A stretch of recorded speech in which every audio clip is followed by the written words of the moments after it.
This is Democracy Now!, democracynow.org, The War and Peace Report. I'm Amy Goodman. And I'm Nermeen Sheikh. Welcome to our listeners and viewers around the country and around the world.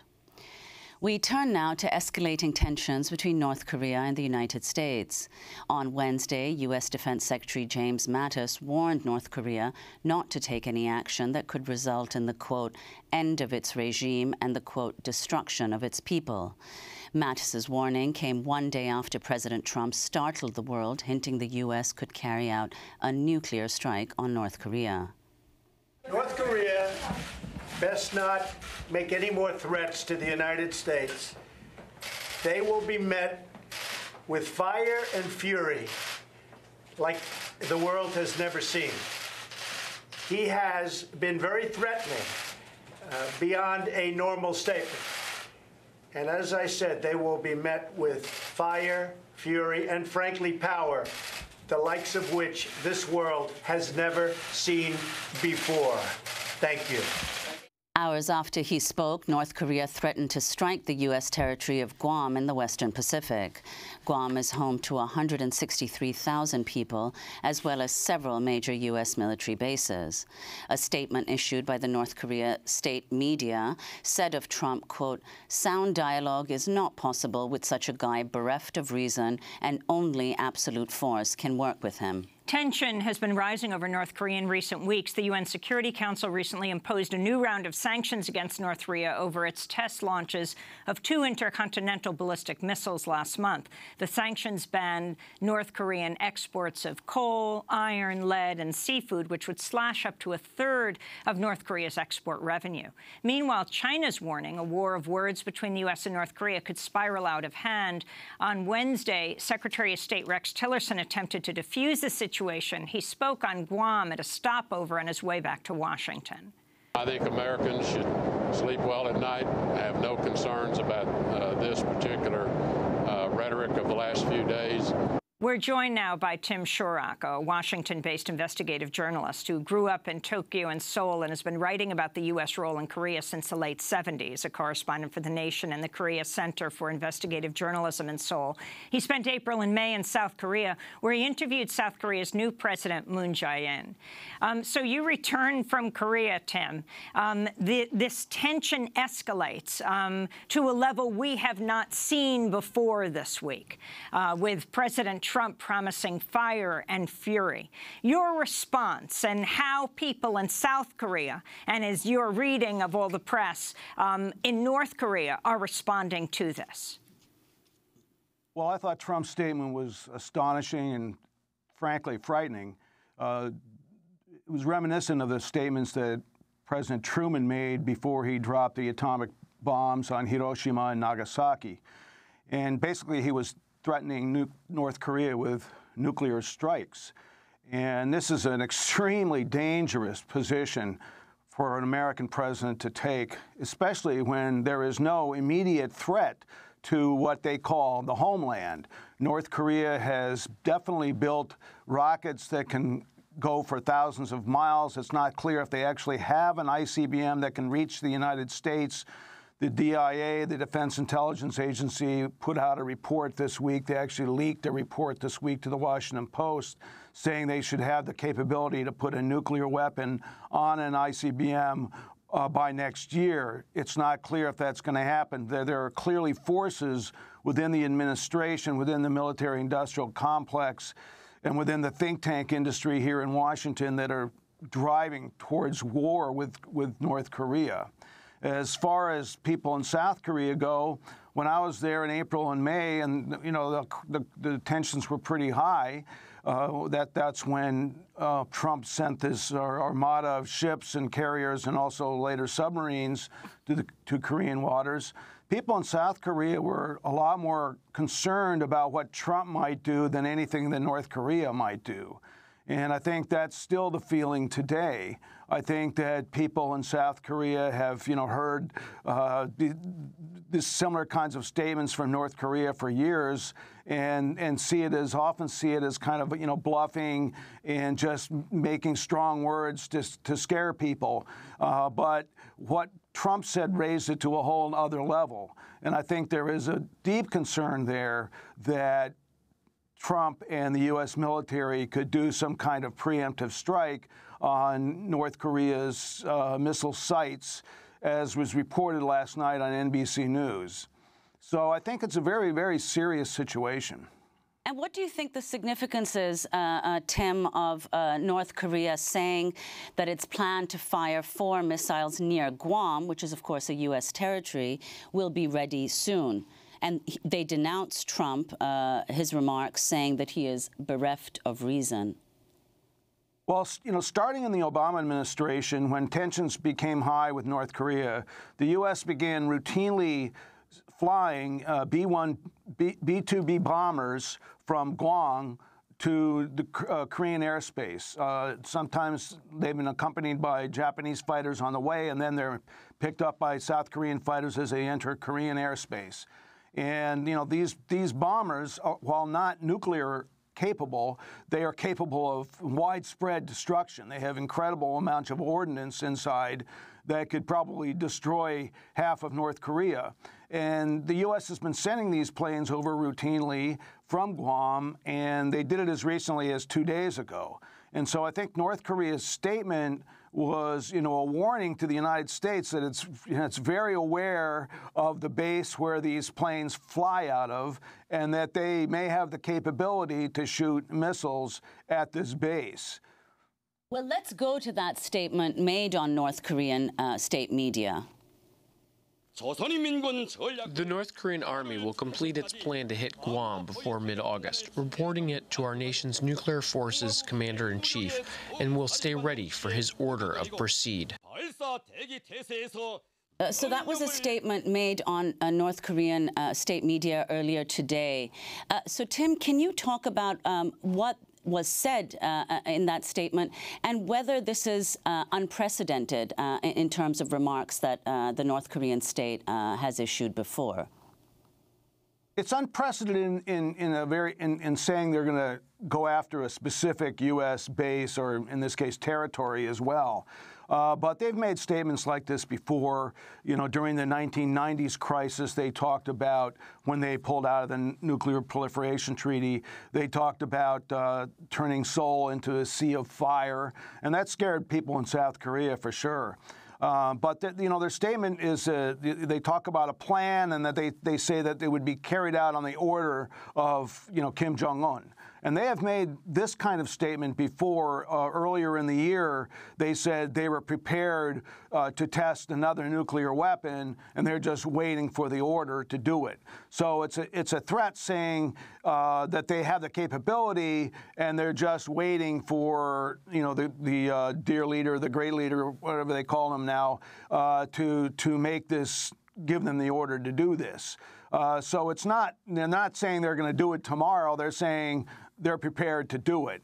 And I think it was a clear statement of recognition that, you know, these planes that the U.S. is talking about launching a preemptive strike with, you know, come from Guam. So it shows you how high the military preparations are on both sides, North Korea and the United States. Can you tell us from North Korea's perspective, or from the president's perspective there, why he's tested the last 2 ICBMs, and then President Trump was responding when he said fire and fury to a question at his vacation resort, the golf club, his golf club in Bedminster, to the question about a news report that North Korea had successfully miniaturized nuclear warheads, which could theoretically strike the U.S. mainland? Well, that was the DIA report I was talking about earlier. And it's, you know, that report is, you know, from someone in the DIA. It was reported in the Washington Post, and it was then reported more widely. But it's not a standard intelligence community report where all the various agencies sign on to it. So it wasn't a complete report, not definitive. And I think it was put out there for a reason.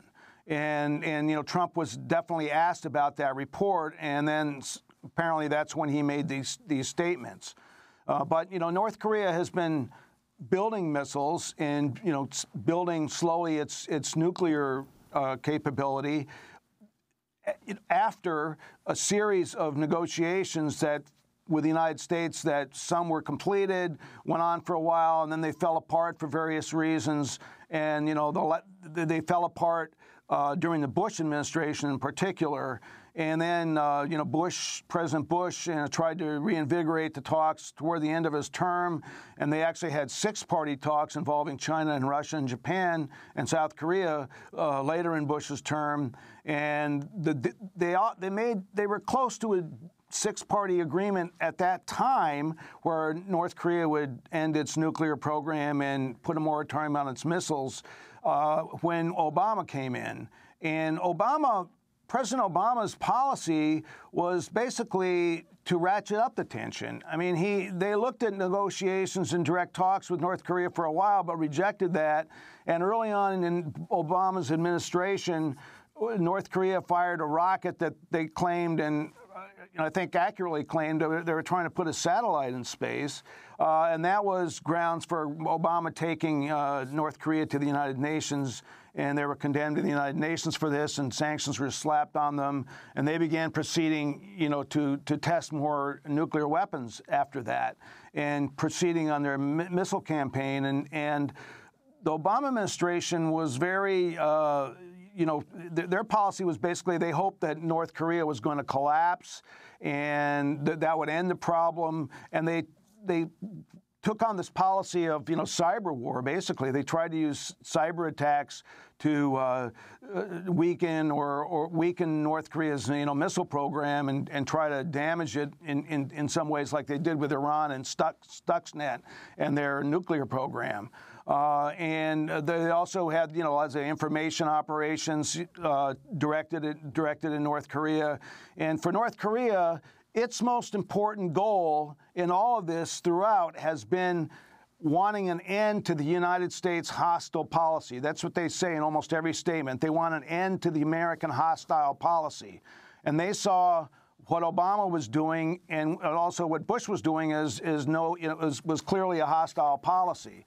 And I think the grounds for talks now are to take their desire for an end to the hostile policy and our desire for denuclearization and try to use that as a basis to begin talks. And, it was mentioned earlier about this idea for freeze, North Korea freeze its nuclear development and missile test in return for a freeze of these massive U.S. South Korean military exercises that take place at least twice a year. And that's a starting point that both China and Russia have very strongly endorsed and actually talked about at length at the UN Security Council last weekend, and also at the meetings in Manila this week of the foreign ministers where Secretary of State Tillerson was.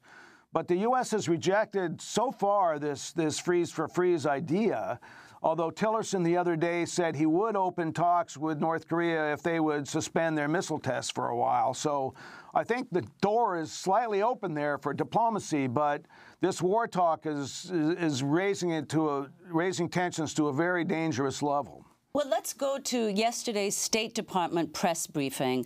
This is State Department spokesperson Heather Nauert. It was a good week for diplomacy. I know you all want to obsess over statements and all of that and try to want to make a lot of noise out of that. Can I just take issue with your choice of the word obsess?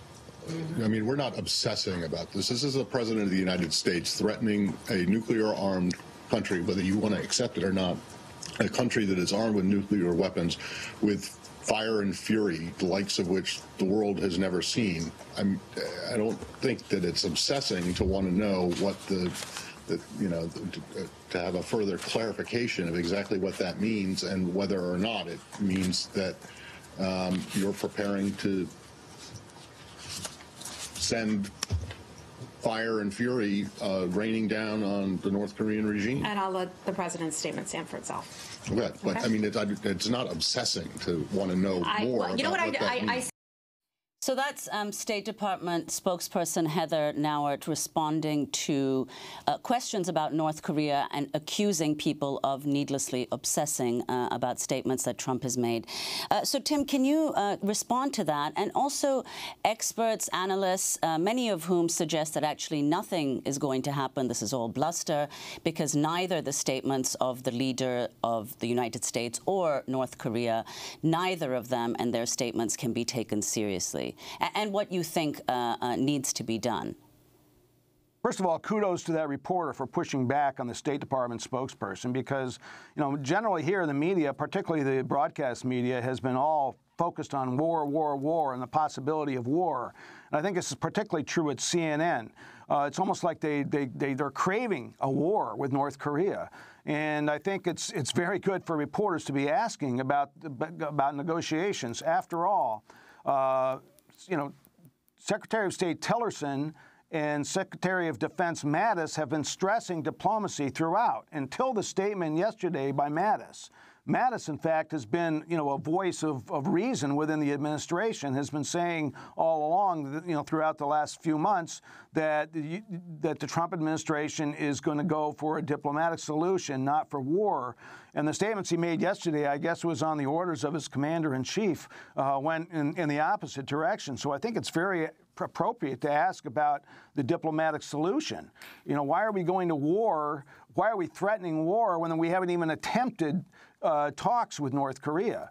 And I think, you talk to anybody who's an expert, who's been around the region, who's actually negotiated with North Koreans, there is plenty of room, plenty of flexibility to talk to North Korea. And there's certainly, proposals that North Korea itself has made as recently as 2015, 2 years ago, when they said, they would put a moratorium on their program if the United States would start opening talks about a peace treaty to end the Korean War, which is still an armistice. The Korean War has never formally ended. And so I think, that's why reporters are pushing back against the State Department, because, after all, here you have the top, two national security leaders of the Trump administration have been stressing diplomacy, and suddenly they're talking nuclear war. And, it's about time reporters started pushing back on that. Very quickly, before we wrap up, Tim Shurak, when you were in South Korea, you interviewed the South Korean president. Talk about his perspective. He was opposed to the THAAD missiles that the U.S. put on South Korean soil, even complained most recently that he didn't know when the last pieces were brought into South Korea. He, as president, was not informed. What is his view on what has to happen? Well, his view is that, he wants to start talking directly with North Korea and having a negotiated settlement to the North-South issues, and also to bring back what his predecessors, Kim Dae-jung and Roh Moo-hyun, called the Sunshine Policy, where tensions were greatly eased in the late 90s and early 2000s between North and South Korea, where there was, economic and cultural exchanges and actually economic development, South Korean investment in the North Korean economy through this Kaesong industrial zone that was closed during the Lee Moo-hyun, during the days of one of the last South Korean presidents. And one of the things he stressed to me was, I asked him, a lot of people in America are in the national defense area are critical of you because of they think, this Sunshine Policy won't work. And he said, well, if South Korea can help bring peace with North Korea, that's good for the United States, and Trump should be happy about that. But he also said that while Trump criticizes his own predecessors, President Obama and President Bush, in bringing us to the situation, he himself, President Moon, said previous South Korean presidents, such as Park Geun-hye, who was just impeached and thrown out, and Lee Myung-bak, who was her predecessor, were very, very right-wing, very militaristic. And in fact, they brought South and North Korean relations way backwards and helped create the current crisis. And so he wanted to have a different policy than that. So, he's kind of caught between a rock and a hard place because, the U.S. has an enormous military presence there, and U.S. pressure on South Korea is very, very strong. And so, when the North Korea tested these ICBM rockets, so-called ICBMs recently, he agreed to hasten the delivery of more THAAD anti-missile batteries. But he, even 2 days ago, this week, he stressed the fact after having an hour-long conversation with President Trump that war is out of the question. There cannot be a military solution. And he's repeated, the South Korean government repeated this again today. And he also said today in Seoul that the door to negotiation and diplomacy with North Korea is still open. So they're very concerned about this ratcheting up of the tensions. And you will not hear this kind of statement from President Moon and his administration like you've heard from President Trump and his administration. Tim Shurock, we want to thank you for being with us, Washington-based investigative journalist who spent decades reporting on the Korean Peninsula. This is Democracy Now! When we come back, we'll get response from retired Colonel and Professor Andrew Bacevich. This is Democracy Now! We'll be back in a minute.